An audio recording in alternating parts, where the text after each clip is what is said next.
sesión 59 se da por aprobada por no haber sido objeto de observaciones. El acta de la sesión 60 queda a disposición de la comisión. El señor secretario dará lectura a la cuenta. Muchas gracias, señora presidenta. Muy buenas tardes, estimadas diputadas y estimados diputados. Se han recibido los siguientes documentos. Una nota de la directora del Instituto Nacional de Derechos Humanos, quien solicita exponer en torno al proyecto de ley en tabla en una segunda oportunidad, porque la opinión entregada por el Instituto Nacional de Derechos Humanos debe ser previamente aprobada por su consejo. Y obviamente está pidiendo el tiempo para que ello ocurra. Por lo tanto, por esas razones se excusa en esta oportunidad, pero deja planteada el interés en que se le cite en una próxima oportunidad. Se recibió una nota del equipo de investigación, proyecto de patrimonialización y coleccionismo de cuerpos indígenas en territorio atacameño, quien solicita una audiencia a la Comisión para exponer sobre la lucha y el derecho por saber los paraderos de sus ancestros y a la vez dar a conocer y proponer una ley de repatriación, no solo del pueblo Licanantay, creo que lo digo bien, sino de todos los pueblos preexistentes en este país. También se recibió, presidente, una nota de la Secretaría General de Política Exterior del Ministerio de Relaciones Exteriores, quien solicita en el marco de una visita de los representantes de, me imagino que la Comisión Internacional de Derechos Humanos, sostener una reunión con representantes del Congreso Nacional, considerando las directivas de ambas cámaras y o con sus respectivas comisiones de derechos humanos. Particularmente, en el caso de la Cámara de Diputados, solicitan realizar la reunión el miércoles 20 de marzo a las 9 de la mañana. En virtud de lo anterior, consulta la disponibilidad de la mesa, de la directiva y de la Comisión de Derechos Humanos, o sea, presidencia y de los diputados integrantes, para recibir a la delegación de la Comisión Internacional de Derechos Humanos en la fecha y horario indicado. ¿Puedo citar a sesión especial en la mañana? Depende. ¿6 cámaras? No. De 9 a 10. Recíbelas en comité. Yo te digo poco. Ya. En la tarde. Van a venir en la tarde. Sesión. Dame un segundo. Y también se recibió, señora presidenta, una nota del Ministerio de Relaciones Exteriores por la que excusa la asistencia del ministro Van Claveren, quien por temas de agenda no podrá asistir a esta sesión, no obstante lo anterior. En su representación asistirá el jefe de la División de Derechos Humanos de la Cancillería, don Tomás Pascual Rique, que ya está en el presente y que ya está habilitado para exponer. Se recibieron 2 reemplazos, uno del diputado Borges por el diputado Lilayú y otro de la diputada Riquelme por la diputada Ñanco. Esa es toda la cuenta, señora presidenta. Muchas gracias. Solo un cambio a propósito de la visita de los comisionados de la Comisión Interamericana de Derechos Humanos, que van a venir el próximo miércoles a las 3 de la tarde. Ellos vienen por una función especial, que es el seguimiento a las recomendaciones en materia de violaciones a derechos humanos que se perpetraron durante el estallido social. Recuerden ustedes que hay informes de la comisión que se hicieron recomendaciones y ellos tienen la función de hacerle seguimiento a estas recomendaciones, así que les vamos a dar una hora de las 2 horas para que ellos se planteen, digamos, los avances y también los desafíos que tenemos en materia de las violaciones a derechos humanos cometidas entonces. Va a ser entonces el próximo miércoles en la primera parte de nuestra reunión. Lo segundo es, bueno, abrimos a asuntos varios, como saben. Sobre la cuenta, diputada Pizarro. Sí, muy breve, presidenta. Entre lo que se leyó respecto a la cuenta, hay una solicitud de audiencia de organización que representa al pueblo Licanantay. Yo quería solicitar a esta comisión que les pudiésemos recibir prontamente. Solo quiero señalar algo. Tiene que ver con algo que uno tiene muy naturalizado. Estos son los llamados atacameños, el pueblo Licanantay, y finalmente tiene que ver con el uso de sus ancestros enterrados en cementerios indígenas que fueron sacados de allí y enviados a museos como piezas de colección, y son sus ancestros, hablo de bisabuelos, tatarabuelos, y que ellos tienen hoy día una tarea de recuperarlos por lo que significa en su cosmovisión y en todo lo que significa el respeto a sus ancestros. Yo me reuní con ellos y ellos me señalaron en su oportunidad que esto era, a ellos los dejaba como suspendidos en lo que significaba no tener a sus ancestros. Entonces solicito, porque creo que es un tema que tiene que ver con hacernos cargo de historias bastante tristes en nuestro país. Diputado Kaiser. Estoy entendiéndolo bien. Estamos hablando de cuerpos de personas que fallecieron hace 80, 100 años, no más. Sí, diputada. Sí, el siglo pasado, no más que eso, y que fueron sacados por arqueólogos o gente así que se metieron al cementerio indígena y sacaron a sus ancestros, que tenían familiares aquí, y ellos hablan cuando vengan y van a contar, por ejemplo, de algunos que están en el Museo de Londres o en lugares así, que son sus familiares, sus abuelos, sus bisabuelos. Y piden reunirse no con hace esta 1000 comisión. años, 2000 No, años. no. Son sus familias. ¿Qué tienen un...? Al tiro le doy la palabra, diputado No, Kaiser, no. tiene una urgencia el diputado Lagomarsino que se tiene que retirar. Presidenta, solamente para excusarme de que no podré estar en la sesión del día de hoy porque tengo que reemplazar a mi colega Alexis Sepúlveda en la votación en la Comisión de Hacienda para que se tengan entendido en esta comisión. Así que lamento no compartir en esta siempre grata comisión con todos ustedes. Muchas gracias, diputado. Ahora sí, diputado Kaiser. Mi consulta era porque ya en ese momento tenía que haber sido delito retirar cuerpos en Chile, eso, exhumación ilegal y... Por eso los vamos a invitar a ver qué Ya, hay. perfecto, ningún problema. ¿Les parece que el miércoles a la vuelta de la distrital invitemos a una parte de la sesión, porque tienen que programarse para viajar, etcétera? Diputado Guzmán.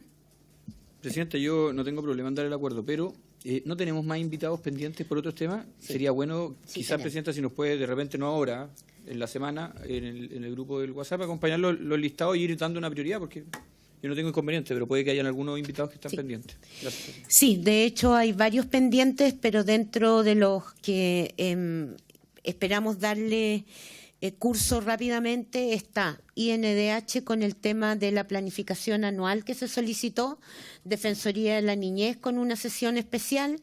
Tercero, una sesión también por las organizaciones que están buscando a sus hijos que eventualmente fueron sustraídos, y adopciones irregulares o como ustedes le quieran llamar. Tiene también la posibilidad de ser detenidos desaparecidos, digamos, por desaparición forzada de acuerdo a los mecanismos internacionales. Y está después también lo que pidió el diputado Palma respecto del sitio, digamos, del sitio de memoria, ¿no? Entonces, esas que son las que hemos ido pidiendo, les vamos a dar una prioridad, se las vamos a mandar a través del WhatsApp de la comisión, ¿ya? Pero les pido el acuerdo para ese miércoles para que, ya que tienen que viajar desde el norte, podamos eventualmente recibirlos el miércoles en la primera parte de la reunión. ¿Hay acuerdo? Sí, Presidenta, solo agregar algo, pero si me da la palabra. También está la solicitud que hizo la semana pasada una organización y personas que viven en Chiloé que tienen temas con sus terrenos. ¿Se acuerda Es que cierto. yo se la entregué Es para cierto. que la consideren? Incluimos entonces ese y con eso están las reuniones más o menos programadas. La idea es para no perder el proceso, digamos, de debate legislativo, es darles un espacio en cada una de las reuniones y así no tenemos que sesionar durante sala o en días, digamos, que están los diputados y las diputadas preferentemente en sus distritos. Sí, diputado. Sí, Presidenta, sí, yo estoy reemplazando en esta comisión, pero me gustaría tener alguna información, porque es parte de mi distrito Chiloé. ¿Qué temas están viendo ahí en relación a lo que decía la colega diputada? No sé si tenemos la carta a mano, secretario.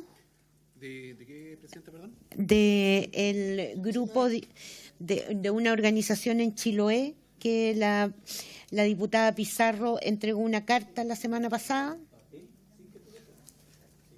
Diputado Borges, me comprometo a revisarlo entre los antecedentes que están en la comisión, pues son hartos, y en este minuto no tengo memoria de Chiloé, pero no digo que no esté. Yo le confirmo. Estamos en cuenta. Ahora sí. Cuenta, ok. Presidenta, el ministro de Relaciones Exteriores dijo que no podía asistir. ¿Va a asistir o solo mandó un representante en algún momento de la tramitación del proyecto? O sea, en el fondo quedó claro que hoy no va a poder asistir, pero no dijo si es que en la próxima semana o la siguiente alguna disponibilidad.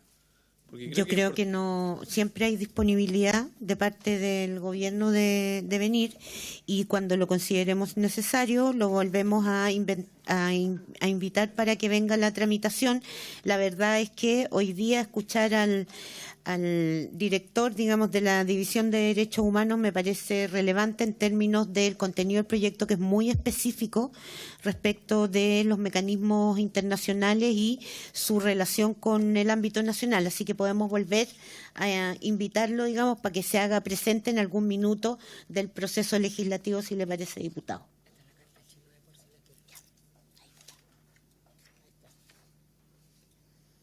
Sí, me la pasaste. Sí, la tiene que tener ya. Pasamos entonces a asuntos varios, siendo las 3:13. Diputado Giordano. Gracias, presidenta. Muy breve.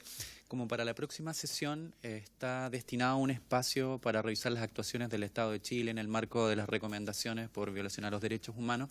Hay otro informe que tengo entendido está por salir, que es el informe de la Comisión de Expertos en la aplicación de convenios y recomendaciones de la OIT, aplicaciones de normas internacionales del trabajo de este año.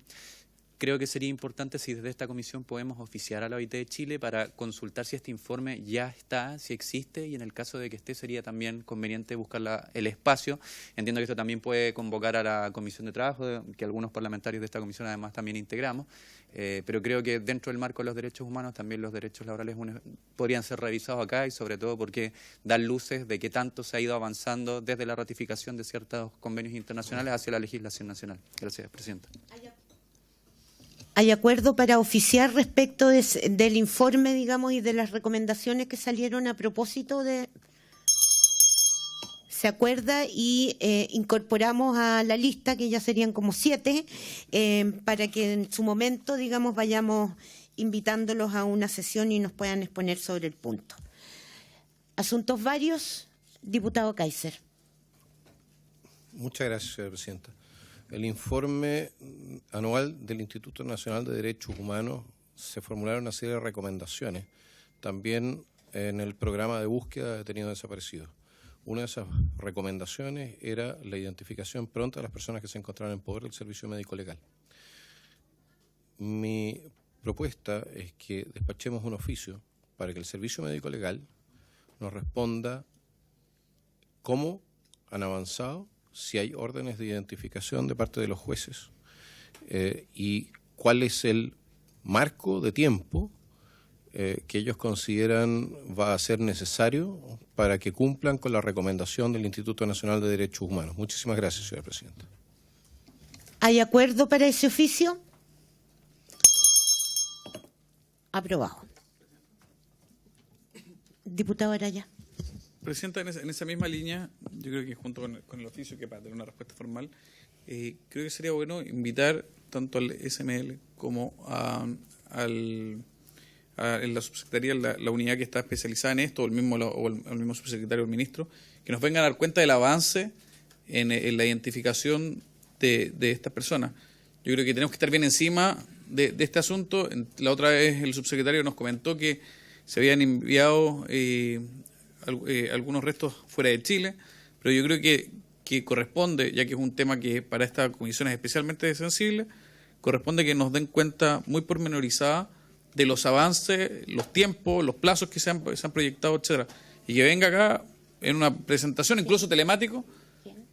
Yo creo que la invitación puede ser al ministro, que es el encargado de la cartera, pero del programa de reconocimiento. Yo creo que esto es un asunto crucial para del plan de búsqueda. Entonces, que nos vengan a dar cuenta, nos digan los plazos, o sea, Para no dejar todo esto en el aire, porque si nos van a responder que son tantas osamentas, que estamos haciendo... No, concreto. Entonces, si lo podemos decir acá, yo creo que es lo mejor, o telemático, a lo mismo, si lo importante es lo que nos va a decir. Diputada Pizarro, sobre el punto. Sí, yo estoy de acuerdo, solo comentarle a ambos diputados por su intermedio, presidenta, que la semana pasada hablamos del tema con el subsecretario y hubo compromisos de envío de oficios que veo que no han llegado. Yo, para que esto de verdad tenga el curso que al parecer todas y todos creemos en esta comisión, pedí, entre otras cosas, lo mismo que están pidiendo ustedes: fechas, cuándo, dónde se habían enviado, y eso quedó de ser enviado prontamente. Los oficios me imagino que se enviaron, presidenta, y estamos a la espera. Y yo sugiero, para no hacerlo nuevamente, dar prioridad en cuanto lleguen los oficios, y sí me sumaría quizás a insistir ahora en la urgencia de los oficios. Pero eso, la semana pasada se consultó al subsecretario sobre el plan de búsqueda, habló harto rato sobre las osamentas. Entonces, solo lo sugiero para que lo hagamos con documentos en mano en torno a los compromisos que ellos puedan haber adquirido, porque sí lo preguntamos en el mismo sentido, que me alegro que sea el mismo sentido. ¿Les parece que insistamos en el oficio? Diputado. Señora Presidenta, solamente señora Presidenta, que el oficio que yo había solicitado era directamente al Servicio Médico Legal. ¿Y por qué al Servicio Médico Legal? No, porque si uno le consulta al ministro o al... estamos hablando de la planificación. Yo estoy preguntando directamente a quien tiene que hacerlo para ver hasta dónde han llegado órdenes, hasta dónde están llegando recursos, etcétera. De esa manera podemos también tener una mejor impresión del estado de avance. Muchísimas gracias, señor presidente. Es al Servicio Médico Legal, porque en la conversación con el subsecretario surgieron dudas que solo podía contestar el Servicio Médico Legal. Entonces, insistamos para apurar más la causa, y después de eso vemos, digamos, porque también estuvimos viendo que en algún minuto debíamos tener una sesión especial donde estuviera ministro, subsecretario, Servicio Médico Legal, digamos, con la información que fuéramos recibiendo por oficio. ¿Les parece? ¿Se acuerda entonces insistir en el oficio? Una rectificación, señora Presidenta, me confirman que este sería el primer oficio, puesto que el subsecretario de Derechos Humanos en ese minuto quedó, se comprometió voluntariamente a mandar en los oficios o a despachar la información. Por lo tanto, vamos a reiterar ese compromiso que él asumió frente a los miembros integrantes de la comisión, lo cual está grabado. Perfecto. Acuerdo.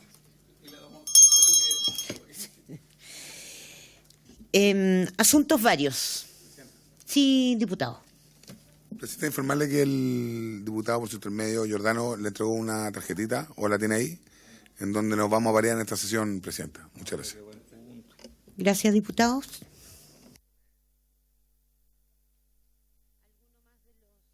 ¿Alguien más de los diputados, diputadas, un asunto varios? Cerramos puntos varios entonces, y voy a invitar al señor Tomás Pascual a que nos dé su opinión sobre el proyecto que empezamos a debatir la semana pasada. Luego viene el abogado Paul y en la próxima sesión esperamos poder agotar los que quedaban pendientes para fijar fecha de votación en general del proyecto. Adelante, señor Pascual. Muchas gracias, señora presidenta. Por su intermedio saludo a las y los honorables diputados que integran esta comisión. En relación con la consulta a los mecanismos estatales de implementación de recomendaciones de los sistemas internacionales de protección de los derechos humanos, voy a dividir la presentación en 4 principales puntos: un elemento que da cuenta de los antecedentes, luego el modelo chileno actualmente en curso, algunos modelos comparados y una opinión final respecto de la moción, ¿no? Que se encuentra en actual tramitación.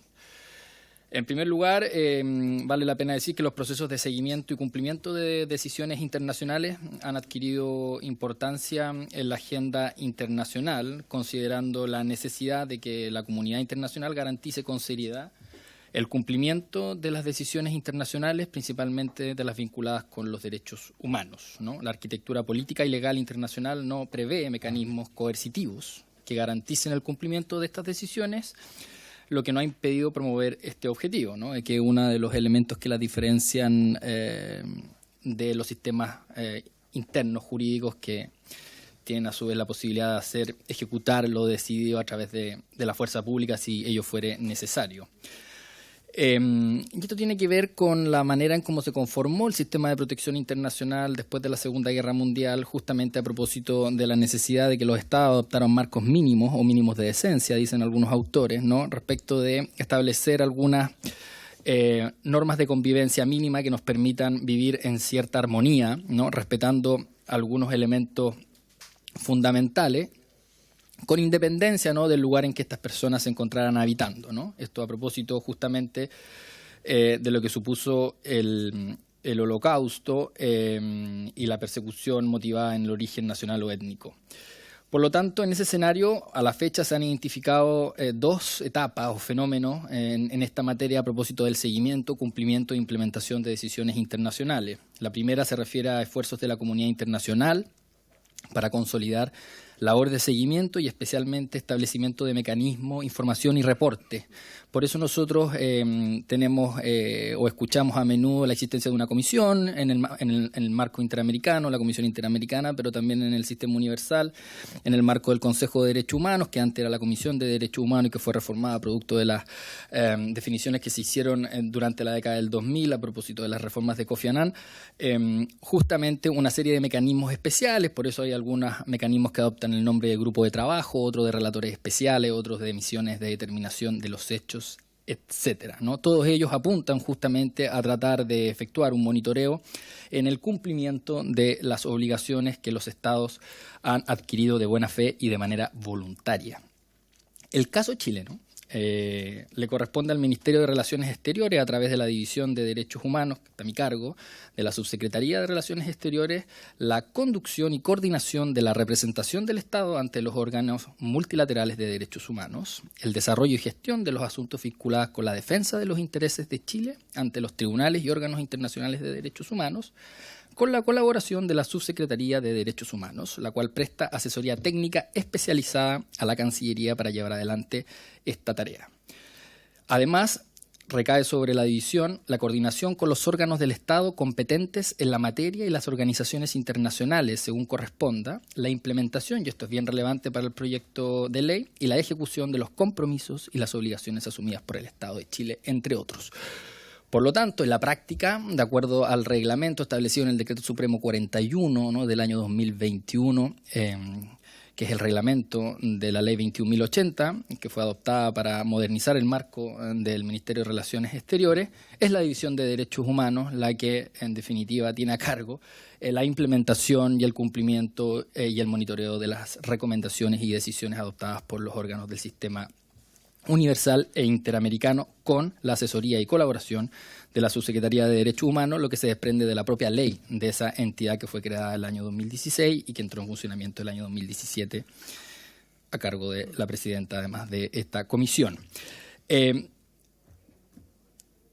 Como puede apreciarse, ¿no?, el Ministerio de Relaciones Exteriores y la Subsecretaría de Derechos Humanos cumplen roles complementarios. Uno mira mucho más hacia afuera y busca ¿no?, dar cuenta del cumplimiento y la implementación hacia el interior, es decir, hacia lo que están realizando los distintos órganos de la administración del Estado, y otra, como la Subsecretaría, está encargada del diseño, de la implementación de las políticas públicas en la materia, generalmente mirando justamente las recomendaciones y las obligaciones internacionales que el Estado de Chile ha suscrito.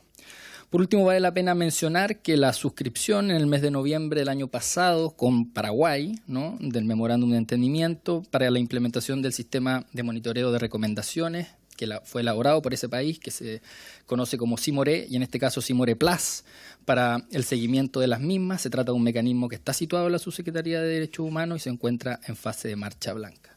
Por lo tanto, institucionalmente, el anclaje normativo que existe hoy día para efectos de llevar adelante el monitoreo de las recomendaciones y el cumplimiento de las decisiones de órganos internacionales se desprende del decreto que ya referí a propósito de la Ley 21.080. Voy a referir someramente algunos modelos comparados, ¿no? La Comisión Interamericana de Derechos Humanos elaboró un informe hace algunos años donde repasa los distintos mecanismos de seguimiento e implementación de recomendaciones y decisiones de los órganos internacionales de protección de derechos humanos, que fue elaborado con base a información proporcionada por los propios estados del continente.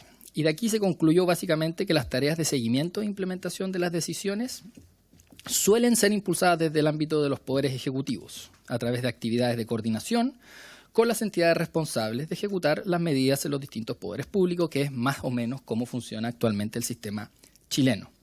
Por su parte, los órganos legislativos y judiciales también participan, aunque de manera residual, en el seguimiento e implementación de decisiones internacionales a través de espacios de articulación impulsada por el Poder Ejecutivo. De hecho, nosotros, el Ministerio de Relaciones Exteriores, en poco tiempo debiera publicar un decreto supremo que modifica el decreto supremo del año 2006 que estableció una comisión interministerial para el seguimiento y cumplimiento de obligaciones internacionales. Esto se generó a propósito de que en esa fecha, el año 2006, Chile ya había sido condenado en 3 casos por la Corte Interamericana de Derechos Humanos y se hacía necesario establecer un marco de cumplimiento al interior de la Administración del Estado. Dado que ha pasado algún tiempo desde el 2006 a la fecha, hemos introducido algunas modificaciones para establecer una institucionalidad que justamente responda a las necesidades actuales. Algunos ejemplos de países en que el Poder Legislativo cuenta con una mayor participación en esta materia y que son relevantes para este proyecto de ley son Colombia, Perú, Uruguay y Brasil.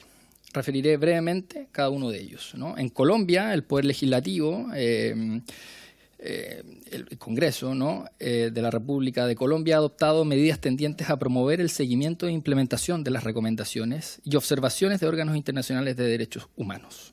Yo les voy a reenviar después, Presidenta, por su intermedio, la minuta con estos elementos que en todo caso la mayoría están extraídos del informe al que hice referencia de la Comisión Interamericana, pero acá están sintetizados porque el informe es un poquito extenso. Lo anterior lo ha realizado mediante la expedición de leyes. Destaca la Ley 288 del año 96, relacionada con indemnizaciones derivadas de violaciones a derechos humanos o con el establecimiento de comisiones legales, como la Comisión de Derechos Humanos y Audiencias y la Comisión de la Equidad de la Mujer. Esto en el marco del Poder Legislativo. La primera de ellas, la Comisión de Derechos Humanos y Audiencias, está facultada para ejercer la vigilancia y control sobre toda autoridad encargada de velar por el respeto de los derechos humanos, pudiendo promover la aplicación de sanciones penales y disciplinarias que pueden ejercer control político de diversos entes en relación con el cumplimiento de las recomendaciones de organismos internacionales, que tiene que ver más o menos, ¿no?, con la iniciativa, la moción legal que establece justamente una sanción a propósito del incumplimiento en la obligación de reporte.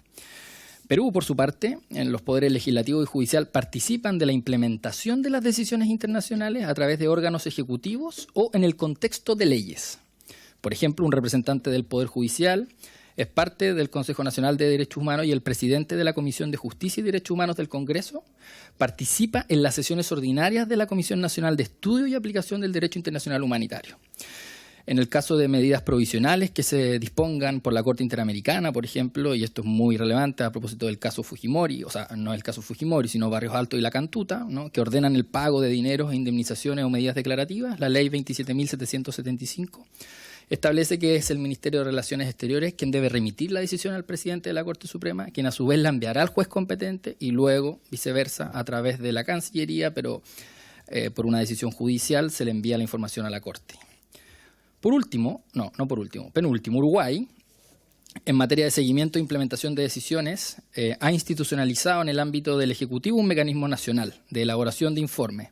Este mecanismo está integrado por una red interinstitucional y la red, a su vez, está compuesta, entre otros, justamente por un representante del Poder Legislativo, que son invitados a esa instancia para efectos de darle seguimiento a las recomendaciones y decisiones adoptadas en el marco de los sistemas de protección internacional. Por último, Brasil, en el ámbito legislativo, ha impulsado un proyecto de ley para garantizar la implementación de las decisiones de la Comisión Interamericana, la Corte Interamericana y otros sistemas de protección. Este proyecto prevé que las decisiones internacionales, incluidas indemnizaciones, deben ser cumplidas por la Administración Pública y por cualquier poder de la Unión, los Estados, el Distrito Federal y los municipios, incluidos los órganos autónomos como el Ministerio Público. Por último, En opinión de esta Cancillería, entendemos que, haciendo nuestro, ¿no?, las observaciones que ya llevó adelante la Subsecretaría de Derechos Humanos la semana pasada, que dicen relación más bien con aspectos de técnica legislativa, si se puede señalar de esa forma, entendemos que se trata de una iniciativa que va en el sentido correcto, en orden a incorporar a uno de los poderes del Estado de forma activa en el cumplimiento de las recomendaciones y decisiones dispuestas por los órganos de protección internacional.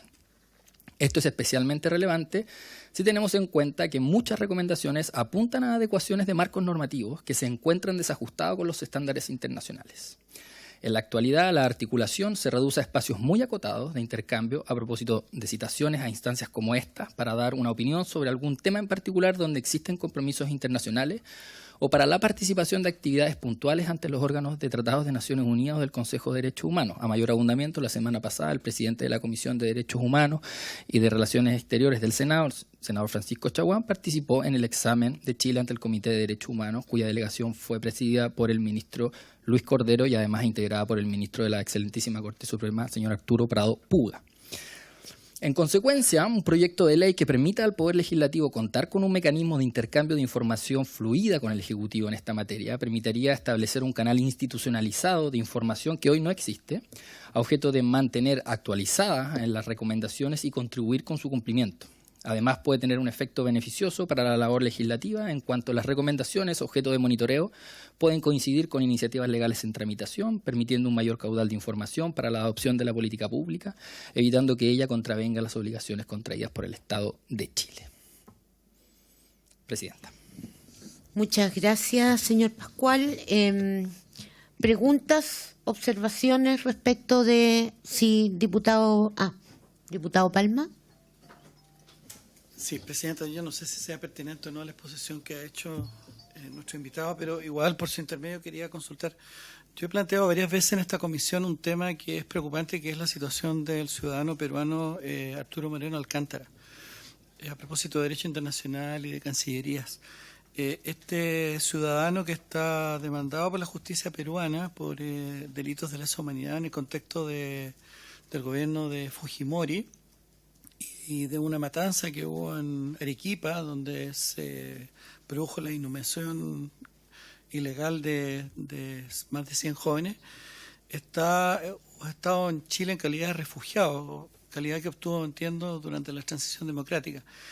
Finalmente se le quitó esa calidad, pero este ciudadano apeló, ¿no? Y la cosa es que yo le he preguntado al ministro de Justicia, lo he hablado también con el subsecretario de Derechos Humanos, pero hoy día es como una situación que fuese tierra de nadie, ¿no? Entonces no sé cómo se resuelve, porque entiendo que nosotros como Poder Legislativo no podemos pedir la expulsión de un ciudadano, no sé si ahí los tratados de extradición, por ejemplo, cumplen algún rol, no sé si nuestro invitado podría responder a esta inquietud que yo tengo, o estoy a lo mejor excediendo la verdad que no está dentro del marco de lo presentado, pero dejémoslo para el final, para que a ver si hay, pero se sale del marco de la comisión.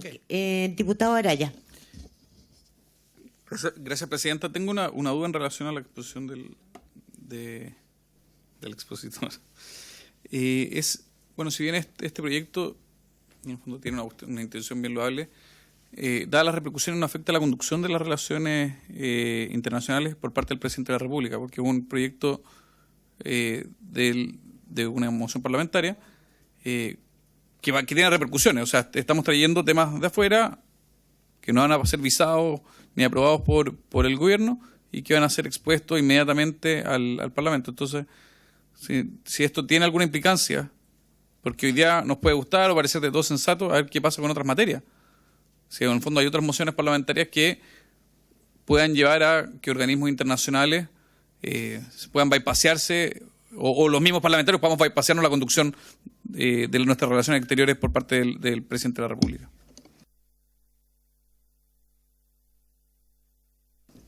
Adelante. Por su intermedio, Presidenta. Sí, diputado Araya, creo que la pregunta es muy pertinente porque efectivamente pudiera pensarse que acá hay una intromisión, por así decirlo, dentro de las facultades que están establecidas en la Constitución, en el artículo 32, que son exclusivas del presidente de la República.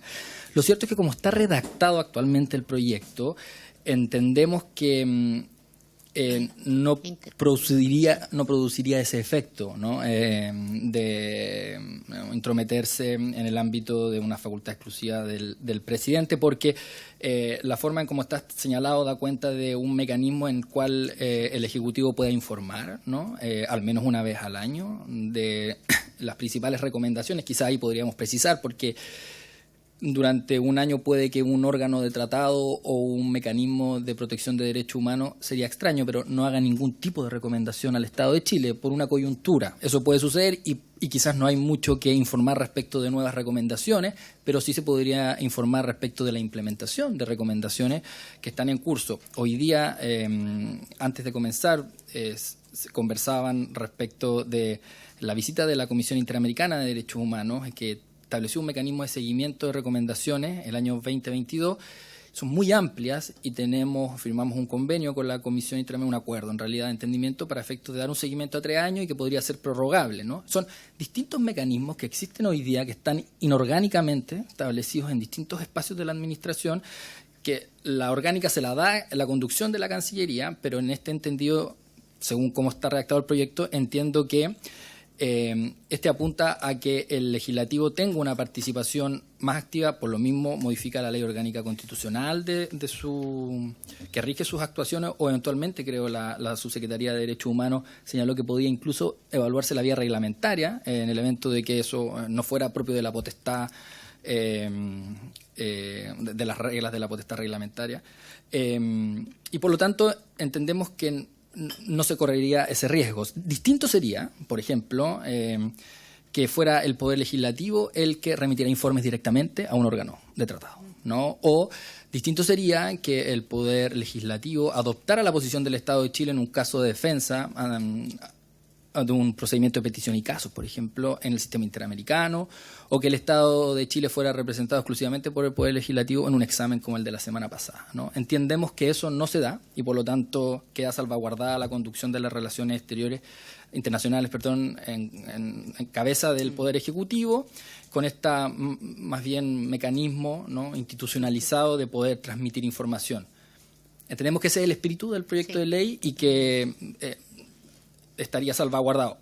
Si es posible establecer mayores salvaguardas para que quede claro eso, en realidad no soy el experto en la materia de cómo, ¿no?, redactar de una forma u otra, y se podría salvar para que no quede dudas de que ello es así, creo yo. Pero como está hasta ahora, no vemos al menos ese peligro. Muchas gracias, diputado Kaiser. Se subentiende que el Ejecutivo también puede rechazar recomendaciones de una organización internacional, ¿correcto? Y si las rechaza, eso tendría que también ser presentado ante el Congreso, puesto que no toda gestión internacional es necesariamente buena o está basada en información 100% fidedigna. De hecho, son cualquier cosa menos omniscientes. Y por eso, y como toda organización humana, tienden al error, más seguido de lo que me gustaría. En ese sentido, la pregunta, porque hay que dejar claro, estos instrumentos, estas recomendaciones no son obligatorias. Solamente sería una información respecto del Congreso, respecto de algo que no es obligatorio, ¿no? Eso estamos entendiendo, ¿no? Respecto de cuál es el alcance de este instrumento. En ningún momento las recomendaciones de las organizaciones internacionales pasan a tener carácter obligatorio. ¿De acuerdo? Solo ahí le paso la palabra al tiro. En realidad, este es un proyecto bien simple, porque lo que hace es, justamente a propósito de lo que se decía el Comité de Derechos Humanos o de la Comisión Interamericana que viene la próxima semana. Nosotros podríamos saber hace tiempo cuáles son esas recomendaciones que se hicieron y podríamos saber también en qué se ha avanzado, en qué no se ha avanzado, qué cosas se decidió no hacer y se decidió hacer otras cosas. Esos mecanismos de información, como dice el señor Pascual, son absolutamente inorgánicos y depende de la voluntad de quien esté sentado aquí, quien esté sentado en el Senado e incluso de los propios funcionarios, por ejemplo, de Cancillería o de la Subsecretaría de Derechos Humanos. ¿no? Entonces, lo que busca efectivamente es que nosotros como legisladores sepamos qué es lo que nos están diciendo los organismos internacionales respecto de nuestra función. Por ejemplo, se recomienda avanzar en una legislación que proteja a las víctimas adolescentes de trata de personas para abuso sexual, explotación sexual, suponiendo que no hubiera nada.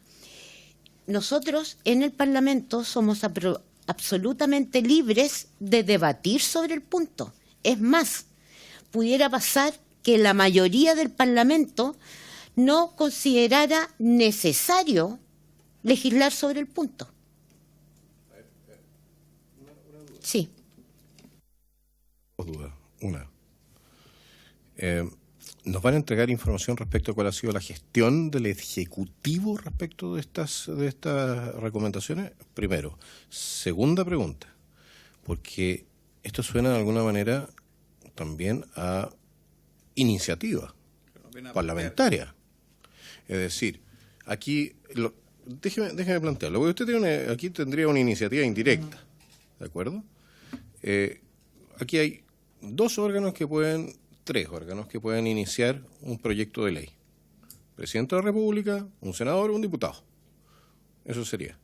Indirectamente, a través de estas recomendaciones, se plantean acá como una forma de obligación, podría transformarse indirectamente en una fuente de iniciativa legal. ¿Eso es correcto? No es correcto, porque no existe la obligación, ni impone una obligación sobre el Poder Legislativo. Lo que hace es informarle de lo que se ha dicho en organismos internacionales respecto de los avances o los desafíos en esta materia. Y por lo tanto, el Parlamento lo toma o lo deja, lo debate, lo gana o lo pierde. Pero por lo menos sabemos qué es lo que nos está diciendo la comunidad internacional, que hasta el día de hoy este Parlamento no lo sabe, y lo sabe excepcionalmente cuando aparece una noticia. Porque ¿cuántos de nosotros nos enteramos del Comité de Derechos Civiles y Políticos, Comité de Derechos Humanos, la semana pasada? ¿Qué salió en los diarios? Salió una cuña del ministro diciendo que respetábamos los derechos humanos, que eran muy importantes para el país. Nada más. Y sin embargo, va a salir un compendio de recomendaciones. Lo que queremos son esas recomendaciones, conocerlas. Lo que hagamos con eso es cuento nuestro. El diputado Guzmán y usted. Presidenta, solo que usted le respondió como no al diputado Kaiser, pero yo creo que sí. O sea, la información nos nutre también para poder tomar decisiones legislativas en algunas medidas que podamos implementar. O sea, una decisión que podemos tomar o no tomar. Incluso podemos también oficiar o gestionar para que el Ejecutivo también lo haga, porque por algo son recomendaciones de los tratados internacionales. Entonces, bajo esa lógica, lo que dice el diputado Kaiser sí es efectivo, puede darnos insumos para tomar decisiones nosotros también. Insumos, pero no nos obliga a una iniciativa.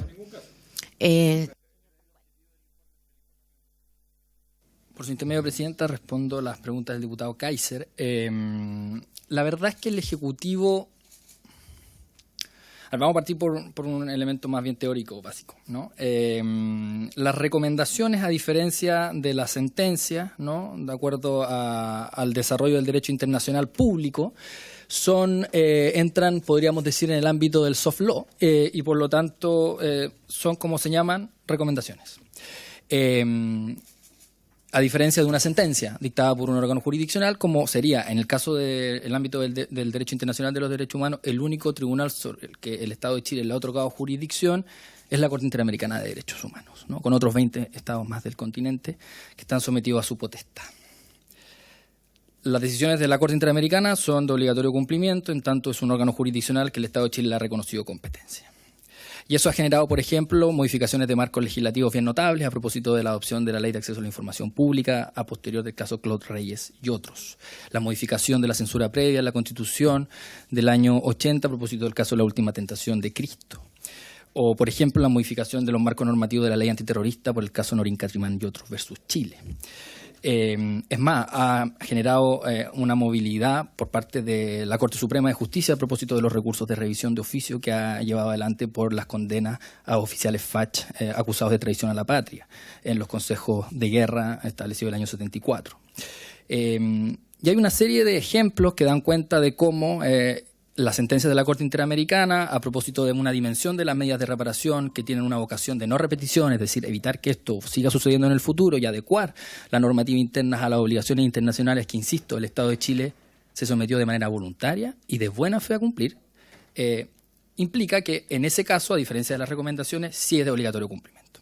Entonces, ahí hay un matiz muy, muy importante. Sin embargo, el Estado de Chile, respecto de cada una de estas recomendaciones, ha ratificado un instrumento que le ha dado competencia para que un órgano de tratado o un órgano habilitado para la interpretación de ese tratado interprete la obligación.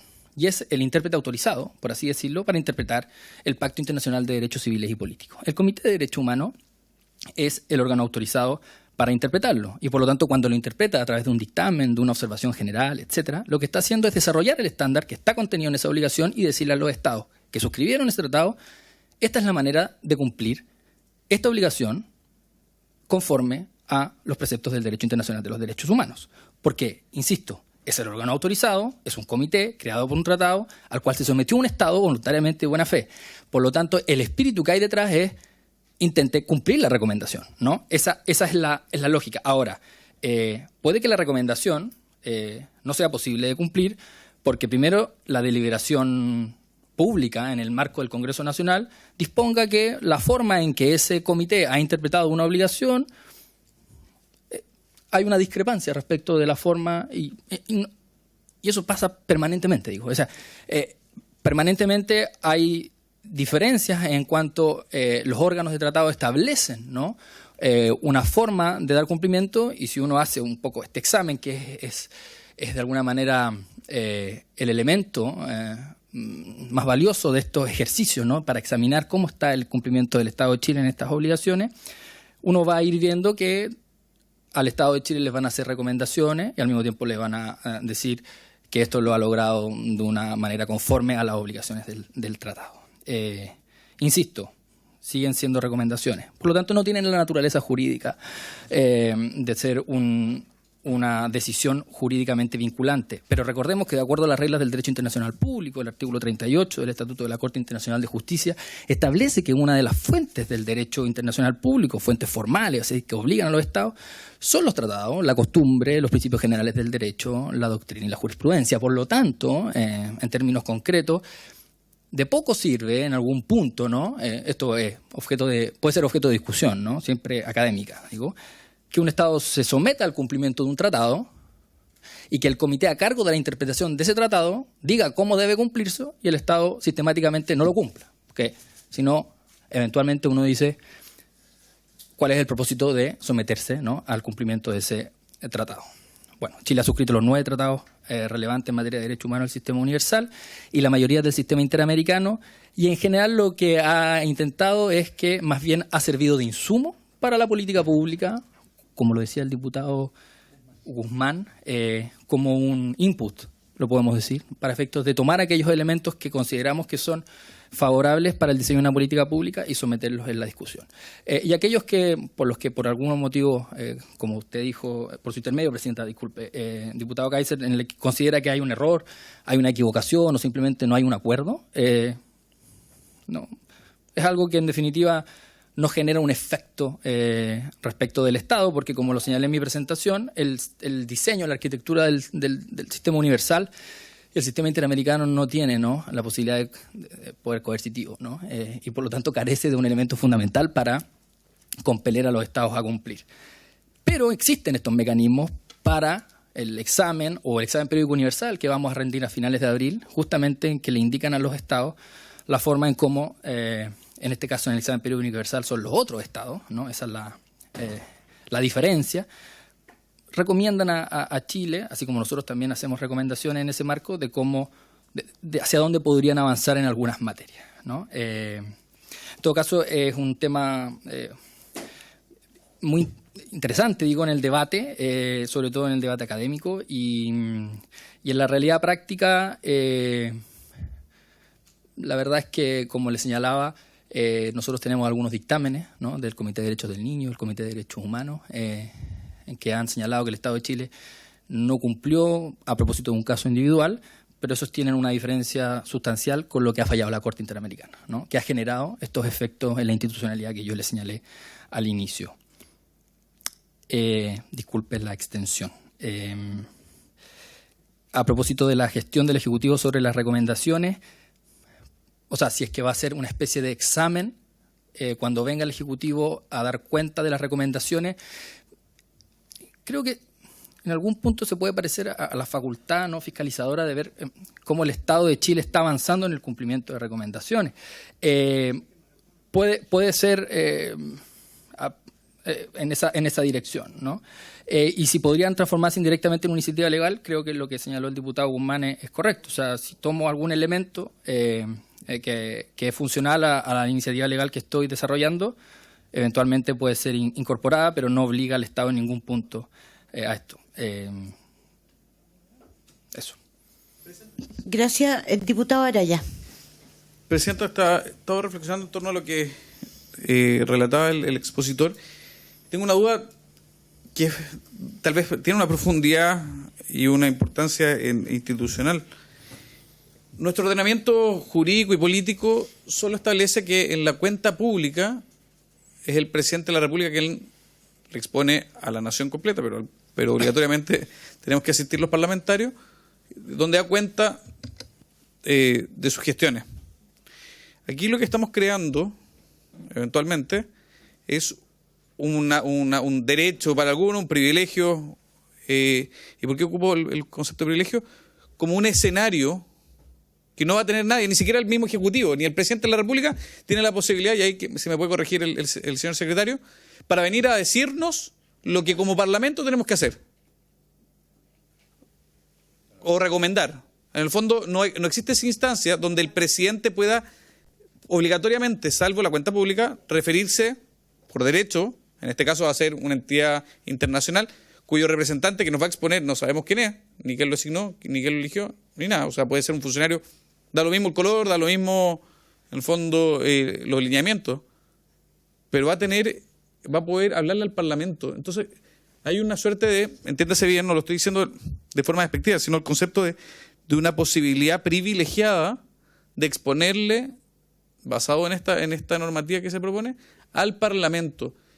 Y no creo que sea algo que sea usual en nuestro ordenamiento. Entiendo que la única opción, el único momento es ese, salvo cuando concurre me refiero a la cuenta pública del presidente, o salvo cuando concurren las voluntades, a veces tanto de la Cámara de Diputados como del Senado, cuando hay, por ejemplo, cuando expone el presidente Zelensky la otra vez, y así el de Croacia. Entonces, este escenario privilegiado para poder dar cuenta en una sesión del Pleno me hace un poco de ruido en cuanto a que un funcionario X de un organismo X, que nadie sabe quién lo eligió, vaya a venir a darnos incluso indicaciones. Diputado, yo creo que le está poniendo mucho color, coloquialmente, en el sentido siguiente. No se está pidiendo que haya un acto en la sala de honor, etcétera. Aquí hay sesiones especiales para efectos de lo que pasa en la ENAMI. Hay sesiones especiales para ver qué pasó con la política de gobierno en tal materia.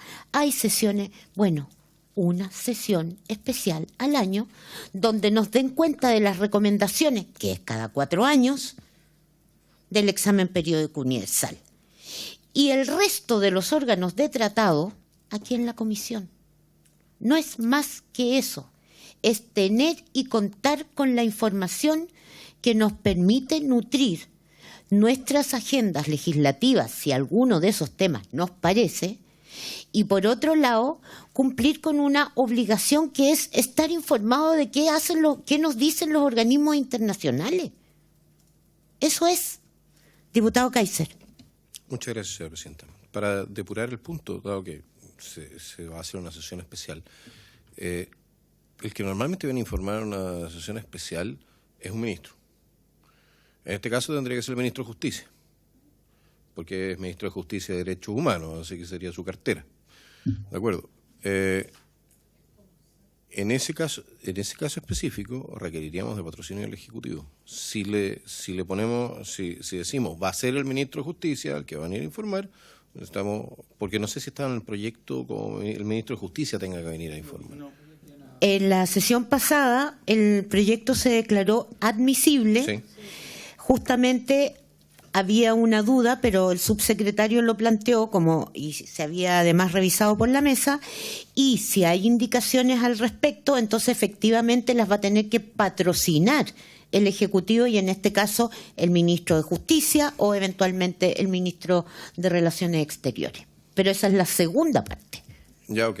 No, para dejarlo claro, porque para mantener el sistema como está funcionando en este momento, y con eso tenemos también claro de qué manera y quién sería el encargado de informar.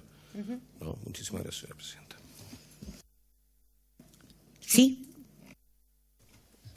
Por cierto, ese encargado no sería yo, ¿no? No, lo entiendo. Lo entiendo, no lo tomo personal, digo,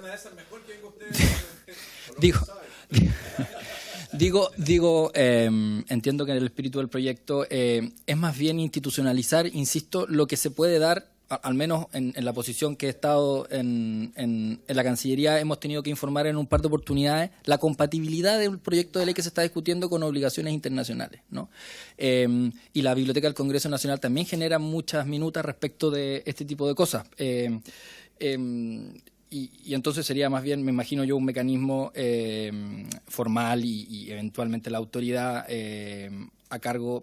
Ahí en realidad va a depender del debate que se genere, si el ministro de Relaciones Exteriores o no, considerando que es el ministro el que ejecuta la conducción y tiene la representación del Estado de Chile ante los órganos internacionales, pero a su vez es cierto que a nivel interno.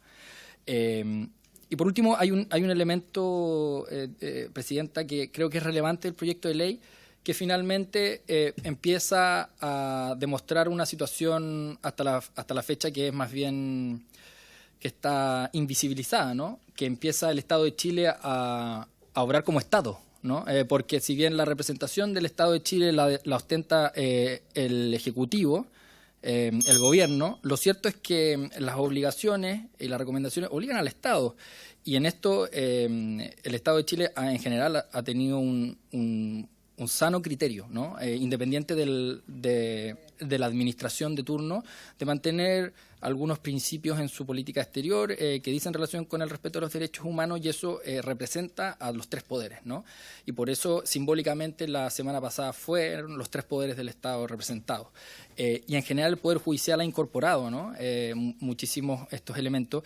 Y para hacer algo que mencionó la Presidenta, nosotros desde la división somos muy respetuosos, de hecho, con justamente evitar enviar cosas al Congreso para que no se lea justamente como lo que señalaba, ¿no? Que estamos interviniendo en un área que no nos corresponde. Entonces, tener un mecanismo institucionalizado quizás nos permitiría entregar esa información de manera más expedita, que es la que nosotros tenemos, porque nosotros tenemos todos los reportes de las recomendaciones, que hasta la fecha efectivamente no enviamos de iniciativa propia, sino más bien cuando nos ofician, ¿no? Y así lo hemos hecho. No tengo nada más que agregar, Presidenta. Diputado Kaiser. Muchísimas gracias, señora Presidenta. ¿Qué es lo que sucede? Cuando usted hace un informe ante el Congreso, es muy difícil hacer preguntas, trabajar sobre un informe. ¿Ya? Pues la verdad es que 90% probablemente después de las primeras 3 páginas haya perdido la capacidad de atención. Entonces, la pregunta es si no sería más útil que se hiciese la presentación ante la comisión y se pudiese trabajar en la comisión, por ejemplo, la Comisión de Derechos Humanos, en vez de hacerlo ante el Pleno. Lo vas a presentar entonces en 2 ocasiones. Que yo creo que tiene que ver con la arquitectura de los mecanismos. Una cosa es el Consejo de Derechos Humanos, como bien decía el señor Pascual, donde los estados se evalúan entre sí en materia de derechos humanos, que es quizás la instancia más alta políticamente de evaluación de los temas de derechos humanos, y digo políticamente, y esas recomendaciones tienen un peso específico a nivel internacional porque las da ese órgano.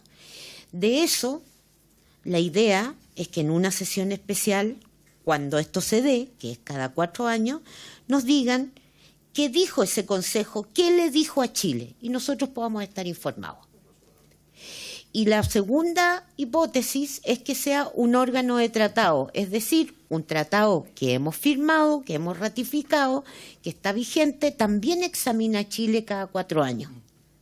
Y por lo tanto, cuando lo examine, va a sacar recomendaciones y en ese caso le vamos a pedir a quien definitivamente acordemos en el proyecto que venga y nos dé cuenta de las recomendaciones, en el fondo, y sin menoscabar, digamos, la función de Cancillería, nos van a representar lo que se dijo internacionalmente respecto de, en general y en particular, habrán allí o no recomendaciones respecto de falta, por ejemplo, de leyes en ciertas materias. Eso es. No sé si hay alguna otra pregunta, si no le vamos a pedir al segundo exponente, diputado Guzmán. Presidenta, esta es una solicitud a la comisión, porque el proyecto de ley dice que la Cámara de Diputados y Diputadas recibirá de la Autoridad de Gobierno informes y antecedentes relacionados con los resultados de los ciclos de presentación de informes periódicos. Entonces, saber en particular cuáles son esos ciclos, ¿ya? Y en ese contexto, oficiar a la Biblioteca del Congreso Nacional para efecto que nos oriente respecto a cuáles son esos ciclos de presentación, ¿ya? Claro, un poco que nos oriente cuáles son. ¿Le parece? Perfecto. ¿Hay acuerdo? Y lo segundo, Presidenta, que creo que también sería bueno tener la opinión del secretario de la Cámara, de Miguel Landeros, para efectos de cómo procedería esto y cuál es la opinión del secretario, que ya tiene harta experiencia, sobre todo por la sesión pleno y lo que eso significa. Ya. Gracias, ¿Hay acuerdo Presidenta. también respecto a eso? Quiero decir también que justo antes de que empezara la sesión, el señor Pascual nos decía que nos iba a enviar, de hecho, cuáles son los exámenes que vienen pendientes, ¿no? En este próximo periodo, pensando que no son todos los órganos de tratado a la vez que examinan Chile, sino que son 1 o 2 al año, cada 4 años, entonces para tener esa agenda que ni siquiera tenemos, ¿no? Con eso lo que muestro es que no tenemos información sobre estos temas, ¿no? No sé si alguien quiere hacer alguna otra pregunta. Por el acta, porque efectivamente yo entiendo cómo ha ido evolucionando el derecho internacional humanitario, el derecho internacional de derechos humanos. Sabemos que, habiendo partido de una base relativamente común y de acuerdo a todas las partes que lo generaron, ha ido evolucionando, ampliando cada vez más su espacio de acción o de impacto, a tal punto que está alcanzando espacios de impacto que normalmente no se habrían considerado parte de los tratados originales. Estamos hablando de la política interior, de las políticas sociales, incluso de los estados.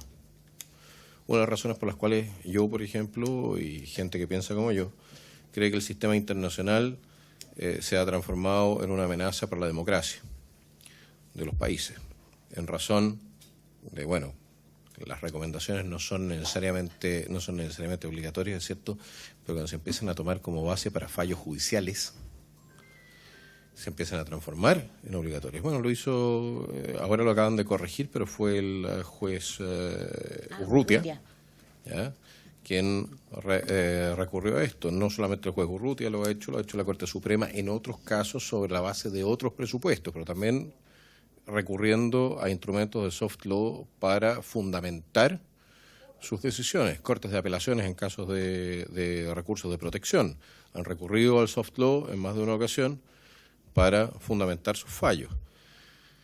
Eso no es una fuente del derecho chileno, por lo menos no reconocida, y sin embargo se ha transformado en un instrumento a través del cual estas organizaciones impactan directamente en la generación de políticas y también en la forma en que se imparte justicia en nuestro país.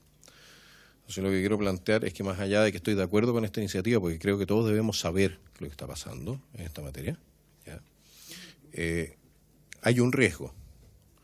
El riesgo que genera en este momento este tipo de inundación de normas que no son leyes, porque le dicen soft law, pero no es ley, es nuevamente un engaño semántico. Estas recomendaciones, ¿ya? Porque tienen impacto en nuestro país, tienen un impacto que no está siendo ratificado, no está siendo visto por aquel que es el soberano de nuestro país, que es el pueblo de Chile, que tiene que decidir a través de las leyes que se dictan en este Congreso qué es lo válido y qué no en materia de marco reglamentario y legal. Y eso es lo que me tenía que sacar un poco del corazón, porque más allá de que estemos de acuerdo en que tenemos que saber, y yo creo que es una manera también de controlar democráticamente qué es lo que está sucediendo en la materia, ¿ya? Hago explícitas mis aprehensiones respecto de un sistema que expande y expande y expande cada vez más su ámbito de acción, ignorando a veces incluso los límites que le pusieron los propios tratados. Muchísimas gracias, señora presidenta. Gracias, diputado. No sé si quiere referirse. Sí. Solo una precisión, que cuando uno se refiere a soft law, en lo que hace en realidad una referencia a diferencia de lo que es jurídicamente vinculante, ¿no? Entonces no es una forma encubierta de derecho, sino que es justamente una recomendación. Bueno, es una nomenclatura usual, ¿no? Pero a diferencia de un tratado. Y creo que en este sentido vale la pena recordar que los tratados sí se incorporan al derecho interno. Los tratados, claro, y son obligaciones internacionales. Y por lo tanto, lo que suele, al menos, y lo que pasa acá es que más bien quien es... por esto decía yo antes, explicaba esto, ¿no? Que es bien interesante. Quizás el profesor Paul puede tener una visión, quizás, no sé, distinta. Pero la obligación es desarrollada por su comité. Y por lo tanto el anclaje normativo es ley de la República, porque es un tratado. Y por lo tanto lo que hace un tribunal de la República es aplicar el derecho. Lo que hace es que en su interpretación, como adjudicador, y con el efecto relativo que tiene la sentencia, lo que hace justamente es decir, yo utilizo estas herramientas para interpretar la ley y utilizo al órgano habilitado para la interpretación de esa obligación, y ahí entra la pugna, ¿no? Lo que usted refiere como decir, sí, pero ese órgano eventualmente se puede equivocar en su interpretación. No, claro, o sea, eso es una posibilidad o de frentón errarlo, como lo dijo usted antes, ¿no? Que podía errar. Y ahí entonces, claro, ahí entramos a otro plano de la discusión. Pero lo que yo quisiera como dejar es claro es que los tratados internacionales sobre los que nosotros operamos en el sistema internacional fueron ratificados por el Estado de Chile, y eso supuso un trámite por el Congreso, que es el soberano que ratificó justamente que esas obligaciones existan. Y yo creo que efectivamente la otra discusión que señala el diputado creo que no excedería la comisión, pero que es muy interesante, justamente para ver dónde están eso. Y yo insisto, aquí ya no voy a ahondar en eso porque yo vine algo muy, pero me parece que es una discusión muy interesante. Solo quería también referírselo. Gracias, señor Pascual. Le agradecemos. Seguramente en el trayecto, digamos, de este debate, junto con invitar al ministro de Relaciones Exteriores, vamos a pedir también, a propósito de las indicaciones que se puedan presentar, que nos pueda acompañar en alguna otra oportunidad si fuese necesario. Y con eso le vamos a dar la palabra ahora al profesor de la Universidad Católica, Álvaro Paul Díaz, que también nos va a dar una opinión respecto del proyecto. Buenas tardes, bienvenido a esta comisión y lo escuchamos.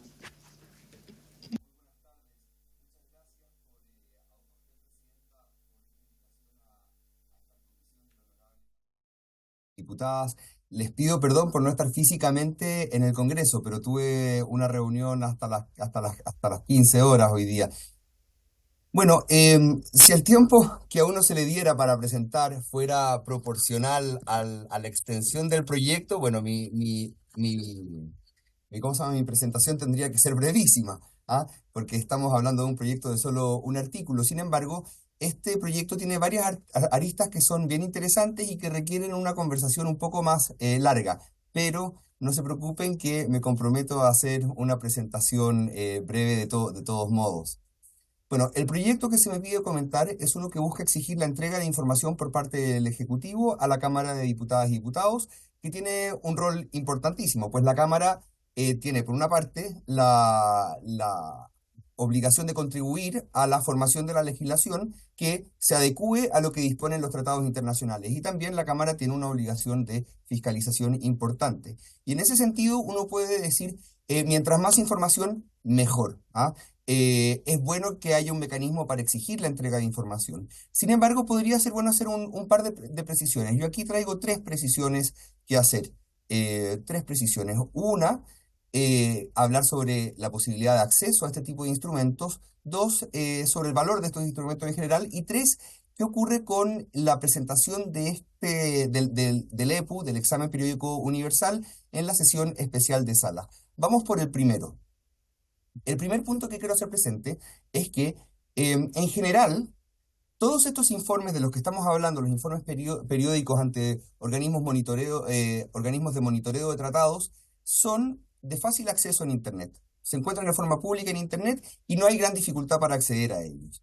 Entonces, si lo que se quiere en realidad es que el Ejecutivo entregue información con la que no cuenta, más convendría solicitar que se informe sobre otro tipo de acuerdos u otro tipo de instrumentos internacionales sobre los que no existe una información que esté disponible en Internet, como por ejemplo lo que ocurre con los acuerdos o soluciones alternativas de controversias a las que el Ejecutivo pueda querer arribar en órganos internacionales de derechos humanos, especialmente si es que estos podrían comprometer de algún modo las acciones de órganos diversos del Estado. Entonces, en primer lugar, estos informes, los informes son públicos.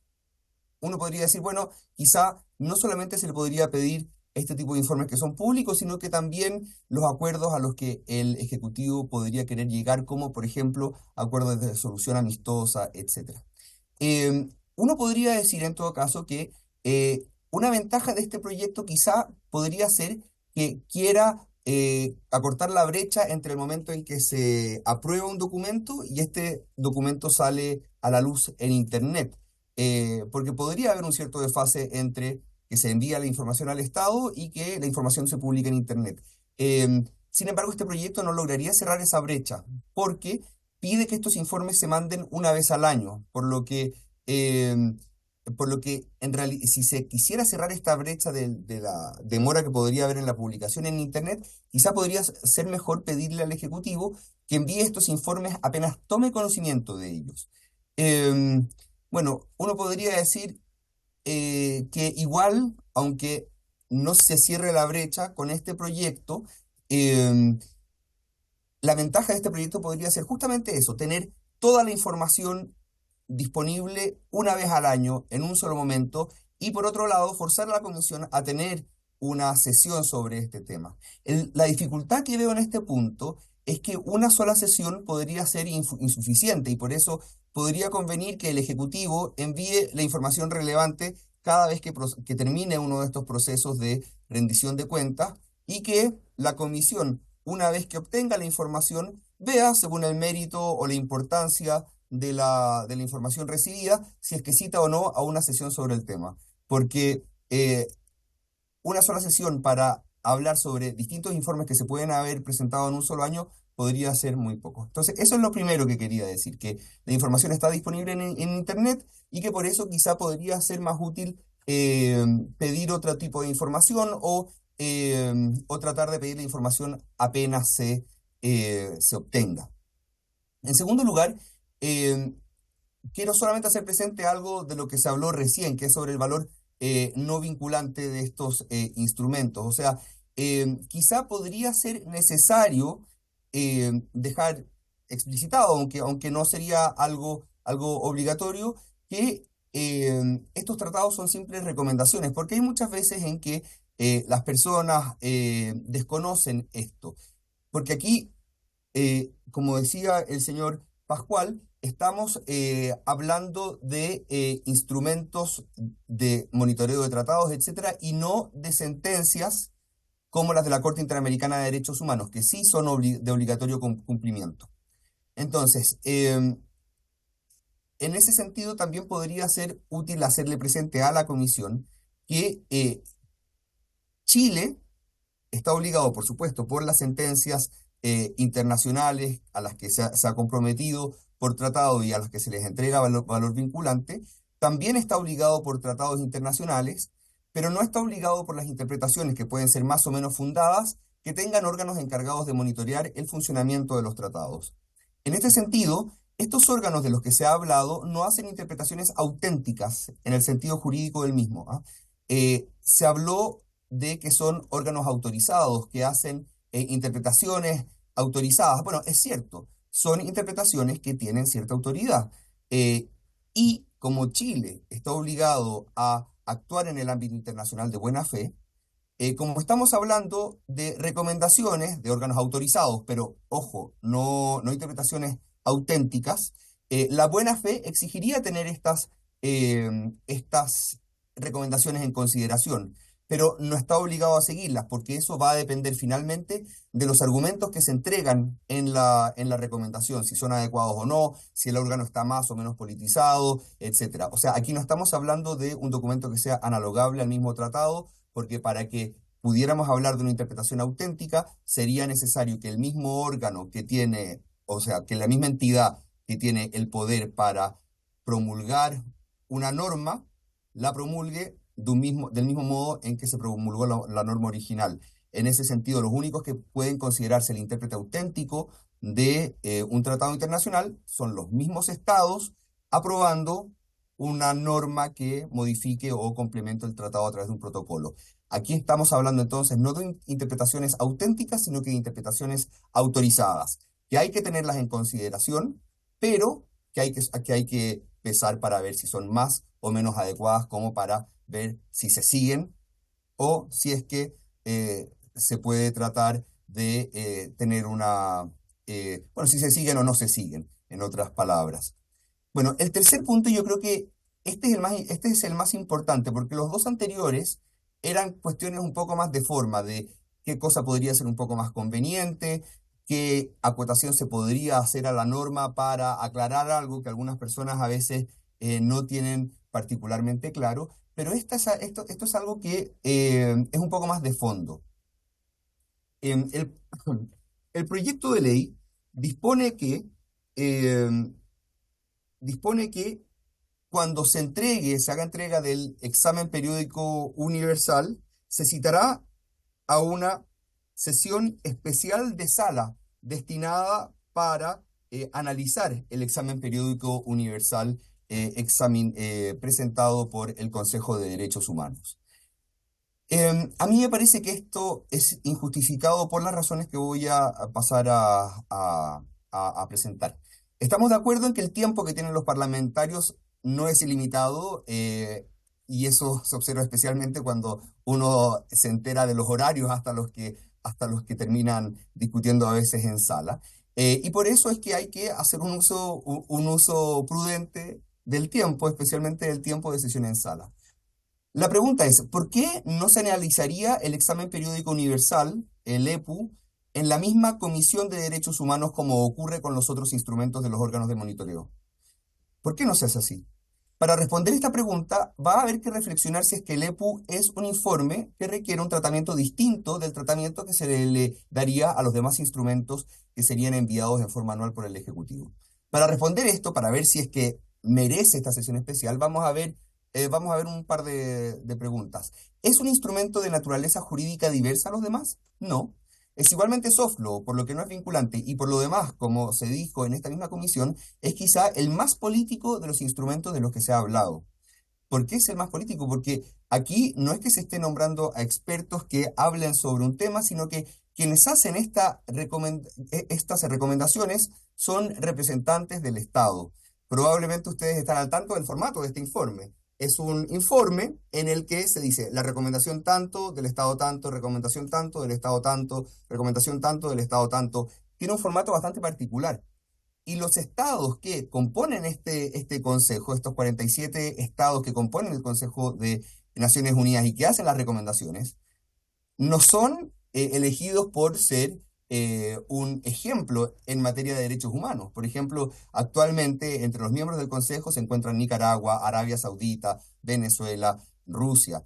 Y como decíamos, muchas de las recomendaciones son bastante políticas. De hecho, les voy a leer una que propuso Bolivia en el informe de 2009, pero que fue inmediatamente rechazado por Chile. Bolivia pedía dar cumplimiento a los instrumentos internacionales a fin de promover el desarrollo de relaciones amistosas entre las naciones, garantizando el derecho a un amplio tránsito por los puertos del Pacífico, asegurando el respeto universal y efectivo de los derechos humanos y las libertades fundamentales dentro y fuera de sus fronteras. O sea, uno aquí está viendo que tampoco es que se esté hablando tanto de una materia naturalmente de derechos humanos. Y otra pregunta que nos vamos a hacer para ver si es que el EPU requeriría una sesión especial es si es que este informe es un informe particularmente claro y que por eso requiera una sesión especial. Tampoco en realidad.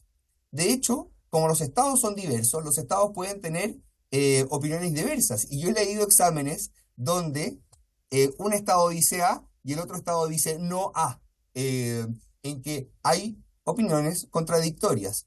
Y finalmente las recomendaciones van a depender de si es que el estado es más o menos conservador o liberal. Entonces, muchas veces hay esta oposición. De hecho, ahora vemos que Arabia Saudita está en el Consejo de Derechos Humanos. Posiblemente podría ocurrir que si un Estado dice algo en relación al trato a las mujeres, quizá Arabia Saudita podría opinar algo contrario, justamente por la visión distinta que tienen los Estados. Y sabemos que Arabia Saudita no es el Estado más respetuoso de los derechos humanos en lo que dice relación con los derechos humanos de las mujeres. Y en ese sentido yo desaconsejaría contar con una sesión especial de sala para revisar el EPU en particular, porque no es un informe que esté realizado por expertos, sino que por representantes del Estado, y no tiene en realidad un valor jurídico tampoco que sea más vinculante que el de los demás.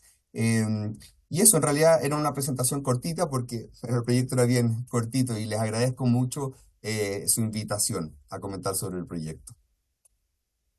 Muchas gracias, profesor Paul. Abro para preguntas, observaciones. Si no hay, yo quisiera hacerle un par. Me parece y agradezco sus opiniones al respecto. Me parece que efectivamente, digamos, en el punto, digamos, en los primeros dos puntos tienen que ver con más de forma y creo que están aclarados y que se puede hacer durante la tramitación una mayor aclaración, digamos, para que no haya dudas respecto del carácter de autorizadas, digamos, de las recomendaciones que se hacen. Y por lo tanto me preocupa menos. Es en el tercer punto que efectivamente el EPU es el más político de los espacios en materia de derechos humanos, que usted aludía a la jerarquía. Yo creo que la jerarquía del EPU, usted me dirá si estoy equivocada, la jerarquía del EPU no es respecto de la naturaleza jurídica de sus recomendaciones, sino que justamente es producto de que se trata de esta idea del peer review, es decir, de los estados entre sí, digamos, se examinan. Y lo hacen muy en general, como dice usted. Ahora, eso no sé si, porque usted le quita importancia, digamos, a eso en la medida que no son expertos, pero yo pienso desde esta Comisión de Derechos Humanos, también es importante saber quién piensa qué dentro de la política en materia de derechos humanos. Es decir, si yo veo a Arabia Saudita que recomienda a Chile que avance en derechos humanos de las mujeres, la verdad es como para decirle, mire señor, ¿qué pasa por casa? ¿Y cuál es la política que tiene el Estado chileno en materia de derechos humanos respecto de Arabia Saudita, por ejemplo? Al revés, podría pasar, ¿no es cierto?, que hayan recomendaciones que vienen de estados que son aliados de Chile.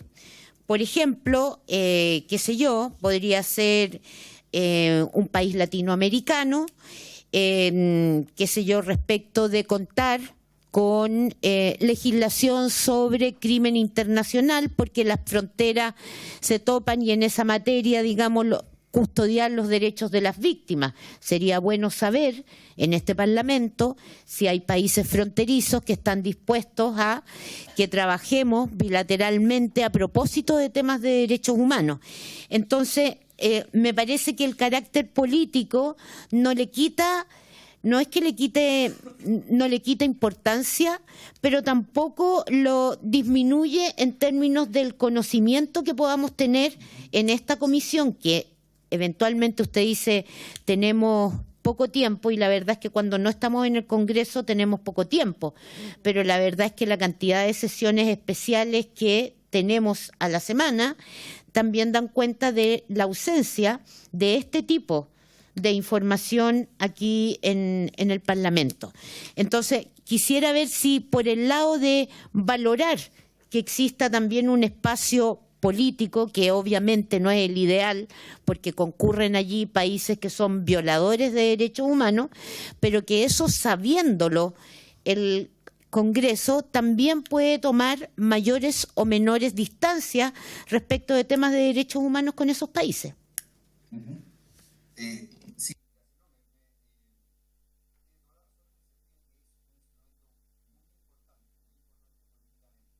Sin embargo, yo le restaba un poco de importancia porque en el mensaje o en la introducción de este proyecto se decía que finalmente lo que se buscaba era que los parlamentarios tuviesen conocimiento de las interpretaciones que se hacen de los tratados para finalmente poder cumplir con el rol de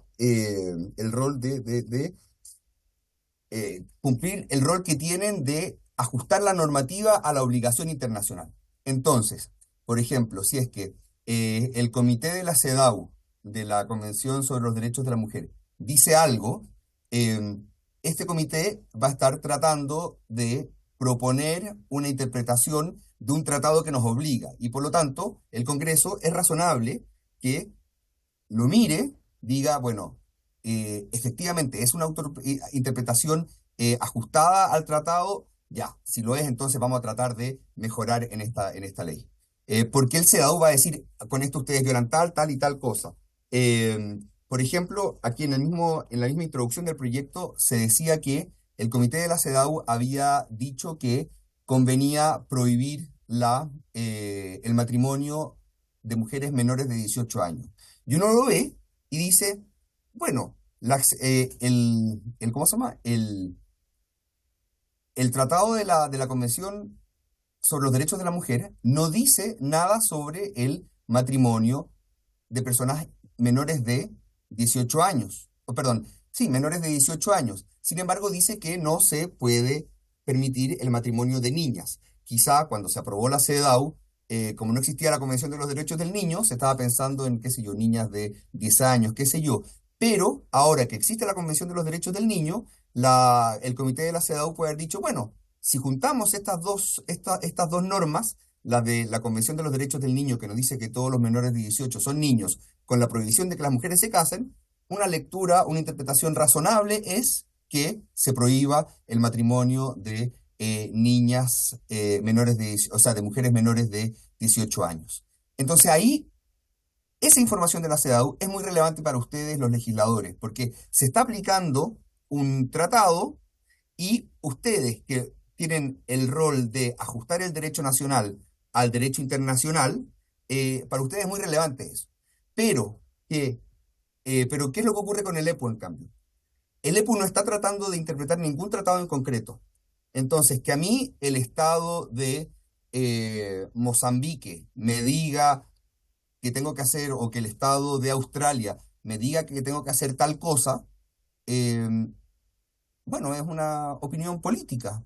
No tiene mayor relación con lo que ustedes decían en el mensaje, en la introducción de este proyecto, que es que ustedes buscan que se les ayude en su rol de legisladores, por decirlo así.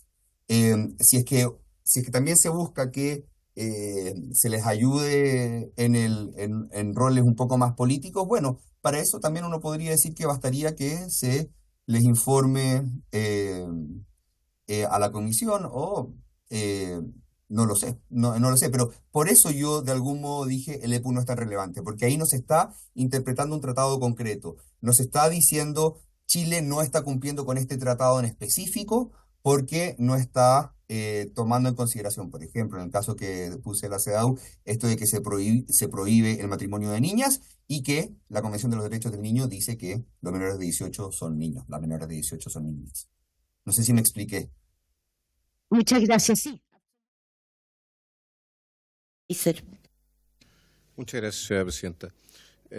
Aparte del EPU, que en este caso también podría generar ciertos roces diplomáticos, porque si Bolivia hace un comentario desagradable respecto de Chile, probablemente hecho público aquí en el Congreso podría generar ciertas tensiones.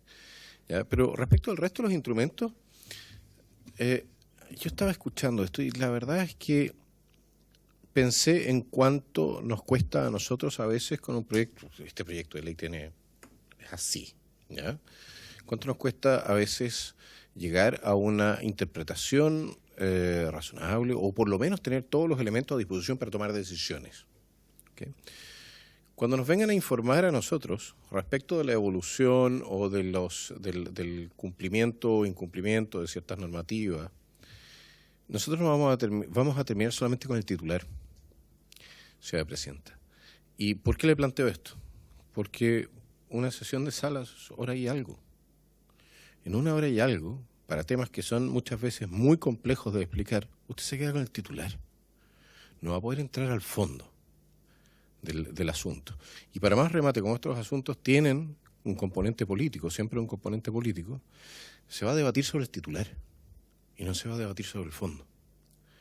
Esa es quizá la mayor dificultad que yo veo en este momento de hacer la exposición en sala, porque en sala usted tiene 45 minutos, 50 minutos, una hora, va a exponer, y después sabemos cómo funciona. Cada bancada, entonces, tiene 5, 8, 10 minutos para decir si le parece o no le parece.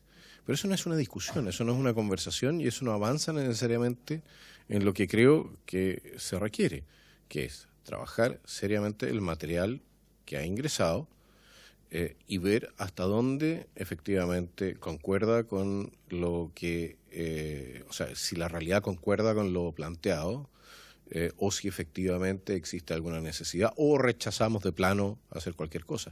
Y para eso, señora presidenta, yo creo que una comisión, o sea, la comisión es más apta para eso. Entonces, cada 4 años, si uno dijese, bueno, de acuerdo, vamos a tener, van a tener que venir a presentar, pero vamos a tener un mes para trabajar todo esto, para ir analizando y recibiendo los inputs y recibiendo a los expertos, etcétera, que nos den los pros y los contras, y ahí podemos avanzar y pensar si efectivamente se requiere de norma o no. Me parece al mismo tiempo de mantener la publicidad, ¿ya? Pero me parece una forma más efectiva de llegar a algo. No sé si me explico. Pues de otra manera lo que usted tiene efectivamente es publicidad, pero no tiene lo que va de la mano de un problema si es que es identificado, que es automáticamente el trabajo de empezar a corregir. Muchísimas gracias, señor presidente. Pregunta, diputado, ¿usted lo está pensando respecto del EPU o en general? No del EPU específicamente, del EPU me queda absolutamente claro que ahí la verdad es que las opiniones son perfectamente irrelevantes desde el punto de vista de los derechos humanos. Cuando hablamos de los estados en general, los estados no son especialmente dados a entender los derechos humanos más allá de lo que son sus intereses. ¿Okay? No son más importantes los derechos humanos que los intereses y por eso yo no tengo soy bien realista en esa materia. Pero en materia de los otros instrumentos, fallos, por ejemplo, de la Corte Interamericana, opiniones, etcétera, pero incluso fallos, porque pueden haber fallos de la Corte Interamericana que obliguen a la realización de políticas públicas, lo cual también es una cuestión compleja, o puedan tener una interpretación en ese sentido, ¿ya? Todo eso, sin duda, que requiere de un trabajo mucho más profundo que solamente el de la publicidad.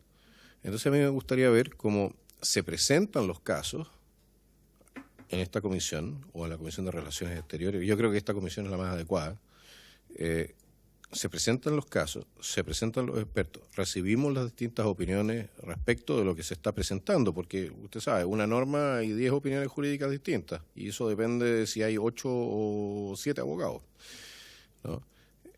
Y poder avanzar sobre eso, porque de otra manera, nuevamente, usted va a tener lo que tenemos siempre para las comisiones especiales, o sea, para las sesiones especiales. Grandes discursos, o sea, se lee el informe, nadie escucha. Grandes discursos y no pasa nada. Solo aclararle, diputado, que en el caso del EPU, que es el político, en ese caso se pide una sesión especial. Todo lo demás es aquí en la comisión. Y solo respecto de recomendaciones, no respecto de sentencias de cortes internacionales, ¿no? Bueno, en ese caso, señora presidenta, y dado que serían las opiniones de otros estados sobre Chile, ¿para qué les vamos a dar espacio a otros estados a dar su opinión sobre Chile en la sala del Congreso de Chile? O sea, para eso está la Cancillería. Si quieren comunicarse con nosotros, otros estados, respecto de su opinión de lo que no les gusta en Chile, que lo hagan a través de la Cancillería.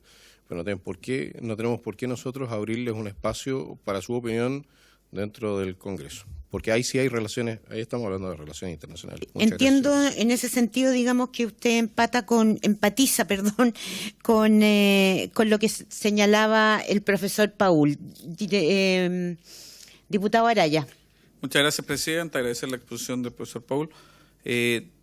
Muy sucinto, dos observaciones. Si bien entiendo la importancia y de hecho puedo estar de acuerdo con obtener información respecto de las decisiones que va adoptando la Cancillería. De hecho, yo creo que es un gran problema que tenemos, que no sabemos qué es lo que pasa muchas veces en esos ámbitos. Sería interesante también en la etapa de conciliación de forma anticipada, porque hay muchas cosas que se discuten y nosotros nos enteramos solo del ex post, de los resultados. Una pregunta al expositor. En primer lugar, en nuestro ordenamiento jurídico, tanto en el ordenamiento jurídico chileno como también a nivel internacional, estas posibilidades de que estos informes o estas recomendaciones sean tratados directamente o presentados directamente en los congresos o los parlamentos, ¿es una práctica habitual o no? Pero es para reafirmar después. ¿Qué consecuencias tiene el hecho de que se va a privilegiar y hay muchas otras entidades que no van a tener esta suerte de privilegio de exposición, como también ya al nivel del orden interno, esto a nivel internacional, y al nivel del orden interno es la significancia o las implicancias de que esta materia en particular, el Ejecutivo tenga el derecho a poder venir de exponer y dar ciertos lineamientos al Parlamento que en ninguna otra instancia, salvo las comisiones, existe. Pero me gustaría verlo desde la óptica de una visión no político contingente, sino desde la óptica tal vez más académica, de ver cómo esto puede eventualmente interferir en el funcionamiento del Parlamento o cómo esto puede ser una innovación que eventualmente podría llegar a ser buena. Diputado, parte de eso lo contestó el profesor Paul. Yo no sé si usted estaba en esto, pero esa última pregunta sí. Entonces yo pediría, porque por el bien de todos los que hemos estado presentes todo el rato en la comisión, que tratáramos de no repetir las preguntas. Le voy a dar por última vez la palabra al profesor Paul para que refiera a aquellos aspectos que usted considere que dentro de la pregunta del diputado Araya no fueron abordados por sus respuestas, profesor. Gracias. La verdad es que yo soy, como he dicho en alguna ocasión, como un artesano del derecho. No soy estas personas que están metidas que lo saben todo. Entonces, yo en esta idea de si es que, o sea, yo conozco mucho del derecho internacional, pero el derecho constitucional comparado, ¿qué ocurre en otros estados en este punto en concreto? Yo lo desconozco. Pero ahí el señor Pascual de Relaciones Exteriores ya entregó una cierta respuesta sobre qué ocurría en algunos otros países. Quizá podría ser interesante conocer lo que ocurre en otros países adicionales a esos, pero eso ya requeriría de un conocimiento bastante mayor. Me parece que como decía el señor Pascual, no debiera haber mayores problemas en que el Ejecutivo pueda dar a conocer esto al Congreso de algún modo, porque, o la Cámara de Diputados, especialmente por el rol fiscalizador que tiene la Cámara de Diputados. Pero yo ese punto en concreto se lo dejaría más a algún constitucionalista, pero a primera vista da la impresión de que no debiera haber mayor problema. Y en relación con lo primero que según entendí, sí, yo creo que sería muy bueno, justamente también por el rol fiscalizador, que si se hace esto de solicitar informes que finalmente ya están disponibles o van a estar disponibles en Internet, si es que se quiere realmente dar a conocer algo que el Congreso o la Cámara de Diputados no está al tanto de, podría ser útil que se pida, por ejemplo, que se informe sobre los acuerdos o soluciones alternativas de controversia a las que se quiera llegar en órganos internacionales.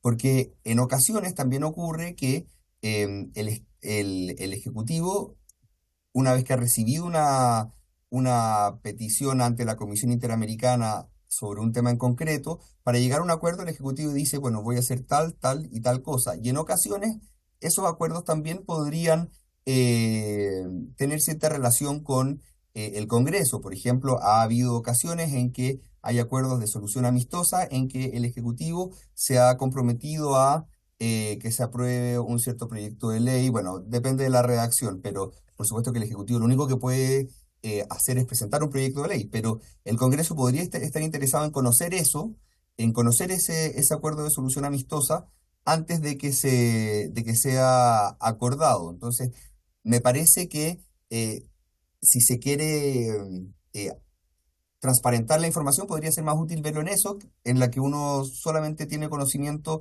una vez que, qué sé yo, se ha publicado y el acuerdo ya está de algún modo firme. No sé si con eso respondo de algún modo las preguntas. Muchas gracias, sí, profesor, responde perfectamente. Preguntas, y le quiero agradecer su participación, ha sido súper ilustrativa, digamos, para los pocos miembros de esta comisión que estamos aquí presentes. Y por lo mismo, se trata de que efectivamente quienes componemos esta comisión contemos con la información, ya ve usted que cuesta congregarlos respecto de estos temas. Así que lo vamos a tener en cuenta para futuras conversaciones. Profesor, le agradezco nuevamente. Muchas gracias por su presencia y por haberse cumplido el objetivo de la sesión. Esta se levanta.